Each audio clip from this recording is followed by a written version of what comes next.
Hello and welcome to the program. In August, the Ukrainian military was taking part in the combined Resolve-12 multinational security exercises in Germany. Personnel from the mechanized infantry forces received training from American and Ukrainian instructors on safety measures. Over 5,000 soldiers from 21 countries participated in the maneuvers. The exercises were conducted in order to improve the interaction between NATO forces and partner countries during joint land operations. Joining us in the studio to discuss the exercises is Colonel Valentyn Levchyk, Deputy Chief of Military Cooperation and Peacekeeping Operations, General Directorate of the General Staff of the Armed Forces of Ukraine. Thank you very much for joining me today. You're welcome. So, can you talk a little bit about how successful and important it was for the Ukrainian Armed Forces to take part in these exercises? First of all, I would like to say it's not only the international exercise where the representatives of the armed forces take part this year. Generally speaking, 24 exercises are planned to be conducted during this year. 6 of them are planned to be conducted in Ukraine and 18 abroad. Among those 18 exercises, combined Resolve-12, as you mentioned, was one of the, let's say, biggest, taking into account our level of involvement there. Actually, the 150 personnel from the armed forces took part in these exercises, and it was not only the mechanized company, as you mentioned, but also we had Special Operation Forces units and UAV units as well for participation in these exercises. And it was for the first time for us, and it was, I believe, very important for, let's say, further capabilities development of our armed forces. I've heard the term interoperability being used when applied to any sort of multinational exercises. And how would you rate the Ukrainian armed forces in terms of interoperability when it comes to multinational training?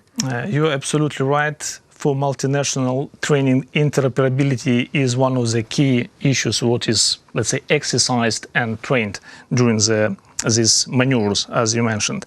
And actually, this exercise, Combined Resolve, was intended to, let's say, evaluate and certify the readiness and interoperability of the US forces, which are located here in Europe for Atlantic Resolve operation.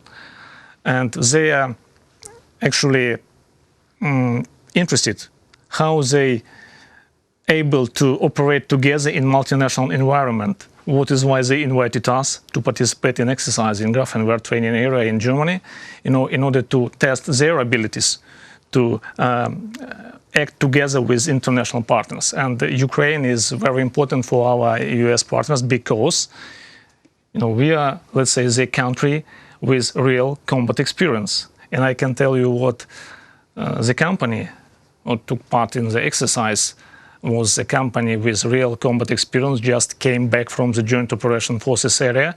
They perform real combat duties near Avdiivka. They have a lot of experience, real combat experience, what they can share with their partners. Taking back to the interoperability issues, for us it's very important also to participate in such exercises because we put the ambitious aim to be, let's say, to match criteria of NATO membership or NATO interoperability till 2020, which is, let's say, 1 year only remains. That's a very tight deadline you have. What sort of feedback did you receive from the U.S. military following the exercises? Let's say, the most important, which kind of feedback we receive for ourselves, because we realized, let's say, the narrow issues what we need to improve in order in future to participate in such exercises and trainings. And let's say one of them is, of course, unfortunately, the low level of personnel who really can speak English in our armed forces, let's say on tactical level. It's a real problem because even now we need to take with us interpreters in order to be able to communicate and interact with our international partners, which of course, let's say, limited our abilities for quick reactions and for decision-making process. It's one of the problems. Another problem, we need more officers who has real experience in combat planning in accordance with NATO standards. Procedures are a little bit different, not a little bit, but different. And we need more officers who really trained on different courses in NATO countries for those procedures. It's another lessons learned. And I suppose, but there are programs in place now that are training and helping to provide these officers with the knowledge that they need, I suppose. You're absolutely right, but unfortunately, let's say the capacity of this program is not sufficient for our armed forces. 250,000. We are huge armed forces. So the Ukrainian armed forces are now approximately 250,000 military personnel. Absolutely. It's authorized number. And how would you rate the sort of training that is provided here on the ground in Ukraine through various operations with the Canadian, with the U.S. military forces here who are helping train Ukrainian soldiers? First of all, I would like to say what we have 5 ongoing operations in Ukraine. It's GMTG, US lead operations, it's Unifier, Canadian operation, it's Orbital, United Kingdom operation, and we have Lithuanian and Polish training missions. They are very helpful, and we have very positive results. And we can even, compare the units which have been trained in the framework of those operations and which not, how they behave and perform themselves in the real joint forces operation area. And I can tell you the results are visible.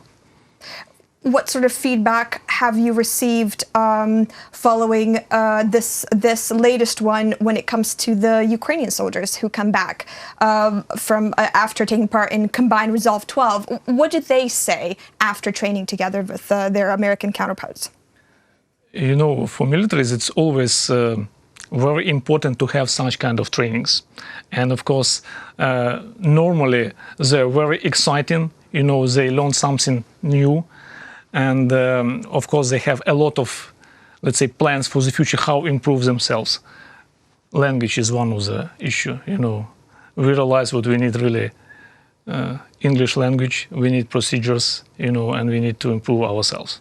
Right.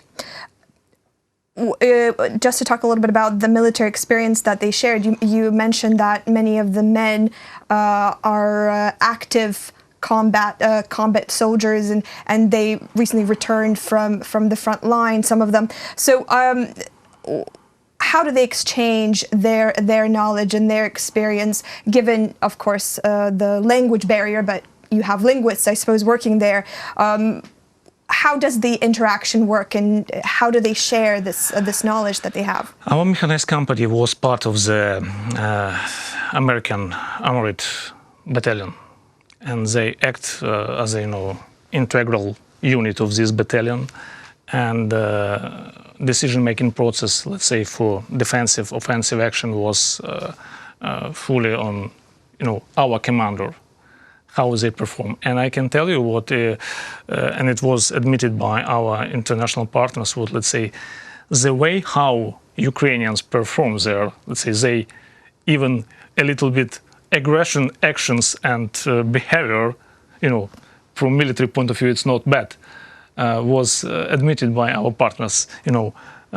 They conducted not just, standard scheme and maneuver, but they take unexpected for enemy, let's say, enemy actions and maneuvers, and it was a surprise for our partners, and they learned a little bit from ourselves. So more offensive. Yeah, the offensive, aggressive way of doing business. Right. And this made an impression on the Americans. Yes. Can you talk a little bit about how currently the Ukrainian military is working to comply with NATO standards? You mentioned earlier about 2020, how the military is working towards that goal that was set previously. What areas does the military still need to work on in order to reach those high standards by NATO? The matching or the in order to reach the NATO standards, it's never-ending story. You can never be sufficient with those standards, and examples of our nearest neighbors, which became NATO members just 20 years ago. It's a good example. For example, in Poland, it's never-ending process, and we are working hard in order to perform this task, and from all directions. As I told you already, language abilities of the personnel, staff procedures, we implement it in our educational system and in our operational planning process. Standardization of the equipment and the standardization of the procedures for deployment, movement of the personnel. Everything is in process, and we have quite ambitious, let's say, program in the Armed Forces of Ukraine how to reach those standards. I see.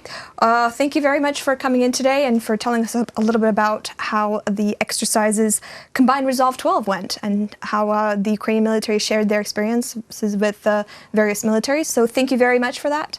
You're welcome. With pleasure.